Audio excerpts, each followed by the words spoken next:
जब इस पृथ्वी को महाराज हिरण्याक्ष समुद्र तल में ले जाकर के छिपाता है, भगवान उसका उद्धार करते हैं। उसका भाई हिरण्यकश्यप तभी से भगवान से द्रोह करने लगता है और अब महाराज वह बड़ा द्वेष में जाकर के और भगवान ब्रह्मा जी की तपश्चर्या करने लगता है। और तप ऐसा करता है महाराज, एक अंगूठे के बल पर खड़े होकर के और 10,000 वर्षों तक तपस्या करता है। ब्रह्मा जी प्रकट हो जाते हैं। उत्तिष्ठ उत्तिष्ठ भद्रन्ते तपः सिद्धोषि काश्यपः। हे कश्यप नंदन उठो, आज तुम्हारा तप सिद्ध हो गया। बोले भक्तवत्सल भगवान की। हम सबके मध्य में हमारे परम स्नेही श्री अशोक सिंह जी उपस्थित हुए हैं। आज के कथा के यजमान हैं वो और हमारे बड़े आत्मीय हैं। व्यासपीठ से उन्हें बहुत साधुवाद। आइए कथा में भगवान की बड़ी भारी कृपा भई और महाराज भगवान की इतनी कृपा, श्री सुखदेव महाराज कहते हैं कि ब्रह्मा जी आकर के स्वयं कहते हैं, हे राजा, हे पुत्र, मैं तुमसे बड़ा प्रसन्न हूं, मांगो तुम्हें क्या मांगना है। तब तो महाराज पूरी लिस्ट लेके आया था। आज हिरण्यकश्यप कहने लगा कि महाराज मुझे कुछ वर चाहिए और मना मत करना। बोले मांगो तो सही, सब देंगे। तब बोला, सबसे पहले इस संसार में आपके बनाए हुए किसी व्यक्ति से न मरूं, ठीक है? न दिन में मरूं, न रात में मरूं, न अस्त्र से मरूं, न शस्त्र से मरूं, आपके बनाए 12 महीनों में न मरूं, न अंदर मरूं, न बाहर मरूं। महाराज ऐसा करके बहुत सारे ऐसे ऐसे वर मांगे। खुद ब्रह्मा जी कहे, भैया बस करो, कितने वर लेकर आए हो। लेकिन ताते में दुर्लभा पुंसाम यान वृणीशे वरान मम। आपने बहुत कठिन वरदान मांगे हैं, लेकिन तुम्हारा तप भी बहुत कठिन था, इसलिए तथास्तु वर दे करके ब्रह्मा जी अंतर्धान हो गए। अब आज से महाराज हिरण्यकश्यप समझ लिया कि मैं तो अब अमर ही हो गया। ऐसे ऐसे वरदान मांग के और तीनों लोक में महाराज अपने युद्ध का, अपने पराक्रम का ऐसा उत्कर्ष दिखाया कि सारे देवता अधीनस्थ होकर के उसे ही सम्राट स्थापित कर दिया। भगवान कहाँ जाएं तो बोले भगवान विद्वानों और संतों का ऐसा मत है। हमारे गुरुदेव भगवान वृंदावन के परम स्मरणीय, प्रातः स्मरणीय गोलोकवासी महाराज श्री शिवकर्ण पांडे जी कहा करते थे कि भगवान आकर के उसी हिरण्यकश्यप के हृदय में बैठ गए।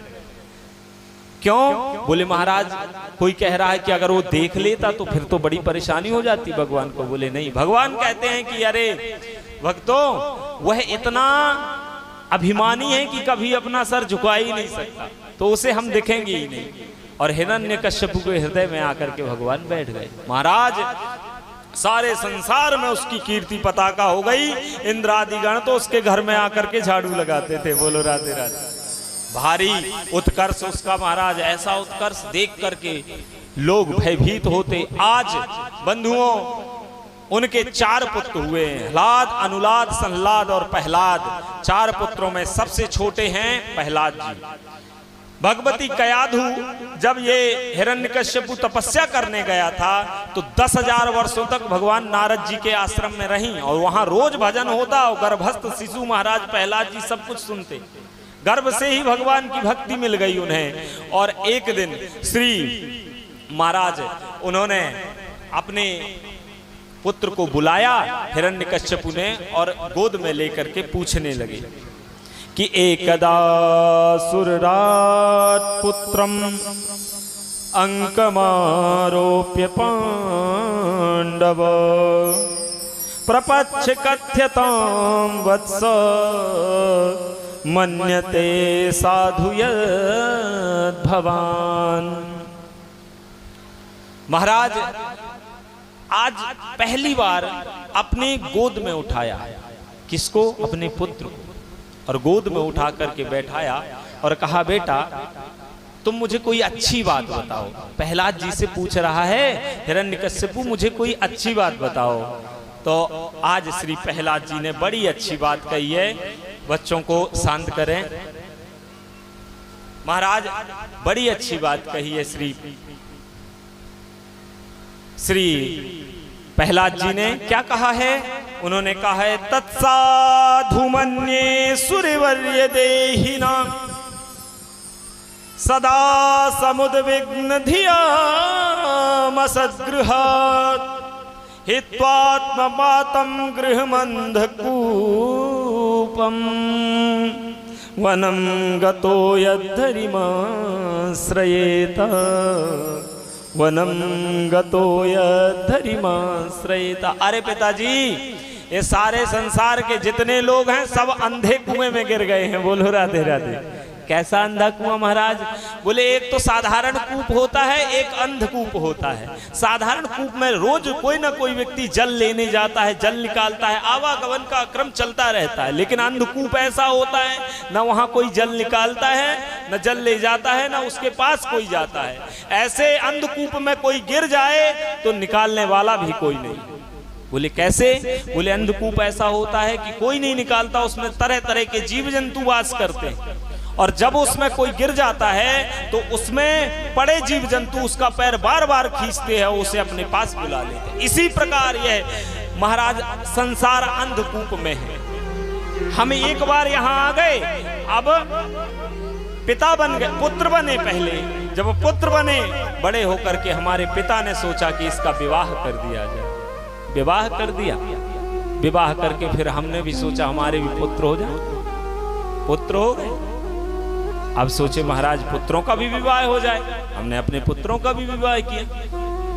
अब उनके भी पुत्र हो गया। हम बाबा बन गए। बाबा बन गए। अब हमारे नातियों के भी महाराज अब उनकी अवस्था बढ़ने लगी।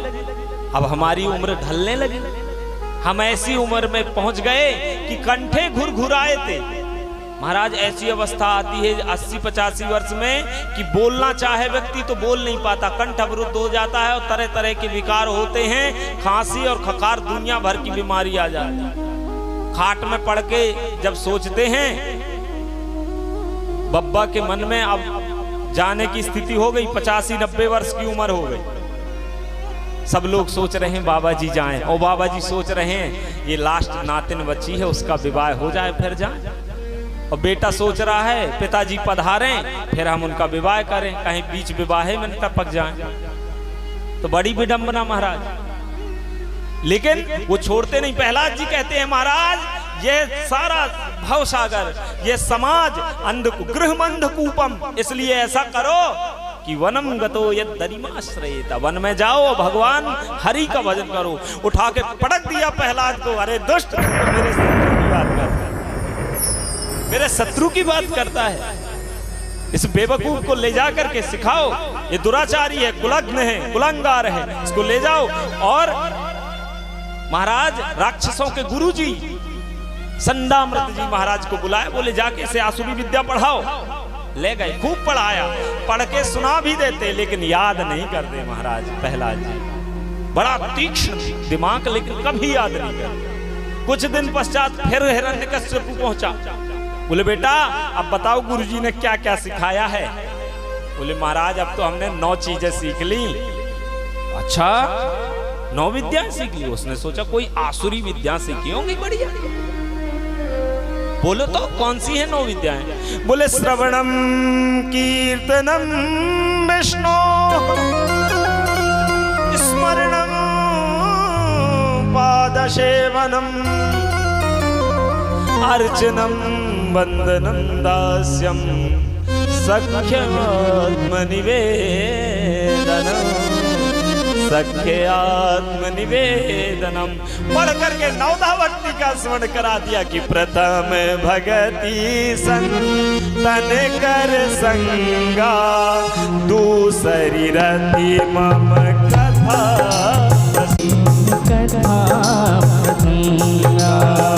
प्रथम भगति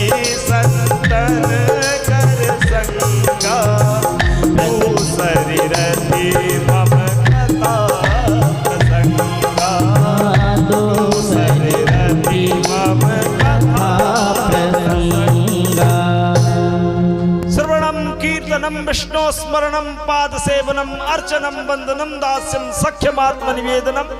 महाराज सबसे पहले भगवान की कथा का श्रवण करो, श्रवणम कीर्तनम फिर कीर्तन करो, स्मरणम फिर उन्हीं कथाओं का स्मरण करो, फिर उन्हीं कथाओं का स्मरण करते करते भगवान की सेवा करो, फिर सख्य भाव रखो, फिर आत्मनिवेदन कर दो। इस प्रकार से नवधा भक्ति का जिस समय प्रतिपादन किया तो आंखें लाल उठा के फेंक दिया, बोले अरे दुष्ट तू तो किसी काम का नहीं है। और ऐसी ऐसी प्रताड़नाएं दी महाराज कि जा करके हाथी के नीचे दबाया, कुचलवाया, पहाड़ों से फेंका, नदी में बहाया, अग्नि में जलाया। तो अग्नि में जलाया तो महाराज कहते हैं, कथा आती है कि ये हिरण्यकश्यप की बहन होलिका ले जाकर के अग्नि में बैठी, उसे वरदान था ब्रह्मा जी के तुम अग्नि में नहीं जलोगी, लेकिन भगवान की कृपा होलिका जल गई, प्रहलाद बच गए। बोलो भक्तवत्सल भगवान की। जब बच गए अब तो महाराज बड़ा आश्चर्य हुआ, तो सोच रहा है कि मृत्युर्मे भविता नवा, क्या पता इसको मारते मारते मेरी ही मृत्यु ना आ जाए। छोड़ दो, रहने दो, छोड़ दिया गया। अब छोड़ दिया गया तो उनकी तो लत है महाराज। अब जिस चीज में लत लग जाए वो छूटती कहाँ। अगर जुआरी को कहो जुआ ना खेले, शराबी को कहो शराब ना पिए, उस आसानी से कहाँ छूटते। ऐसे भगवान नाम, भक्तों को संतों को कहो तुम भगवान नाम न ले, ऐसा हो सकता है क्या। आज श्री प्रहलाद जी महाराज ऐसा भजन करने लगे कि पूरा समाज उनके पीछे नाचने गाने लगा। एक दिन एक गुरुकुल में थे कि सभी बालक आकर के प्रहलाद जी के पास पहुंच गए। बोलते भैया तू कहता जो बातें हैं बड़ी आनंद करती हैं, हृदय में बड़ा आनंद देती हैं, लेकिन डर है महाराज कहीं मार न दें। अरे भैयाओं देखो, मैंने भगवान का नाम लिया, मेरा क्या कर लिया मेरे पिताजी ने।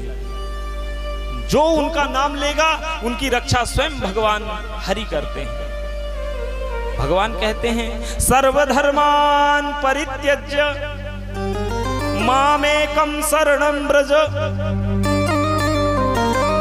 अहं त्वा सर्व पापेभ्यो मोक्षयिष्यामि मा शुचः।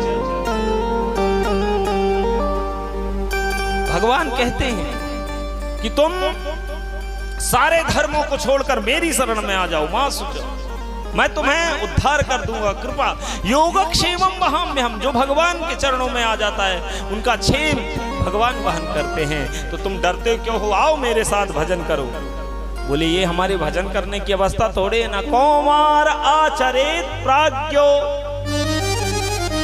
धर्मान भागवता निहा दुर्लभम मानुषम देहम तदप्यध्रुवमर्थदम्। क्या तुम समझते हो कि भगवान का भजन करने के लिए अलग से समय मिला? झूठी बात। जीवन कितने दिन का है? बोले 100 वर्ष का। बोले 100 वर्ष की गारंटी है? बोले वो तो नहीं है। फिर भी मान लें कि 100 वर्ष का है तो 50 वर्ष तो सोने में निकल गया। रात्रि में निद्रया ह्रियते नक्तम संविवाये न चावावया संगम रहस्यम रुचिराक्ष मंत्रान। रात्रि में संभोग आदि में भी अगर जगते भी हैं तो संभोग आदि के लिए जगते। तो रात्रि तो निकल गई 50 वर्ष, बचे 50 वर्ष। तो 10 वर्ष जो प्राय बचपन के होते हैं तो खेल कूद में निकल गए। फिर विवाह हुआ तो श्रीमती जी के ऑर्डर में निकल गए। संगम रहस्यम रुचिराक्ष मंत्रान। बोलो राधे राधे। फिर 10 वर्ष बाद आया, कितना हो गया महाराज? तो अपने बच्चों का विवाह आदि करने में निकल गया। हो गए 80 वर्ष। अब 80 के बाद महाराज हम सोचे कि भजन कर ले तो कंठे घुरघुरायते, फिर तो नहीं हो पाएगा। इसीलिए सभी भक्तों को लिया, अपने मित्रों को लिया और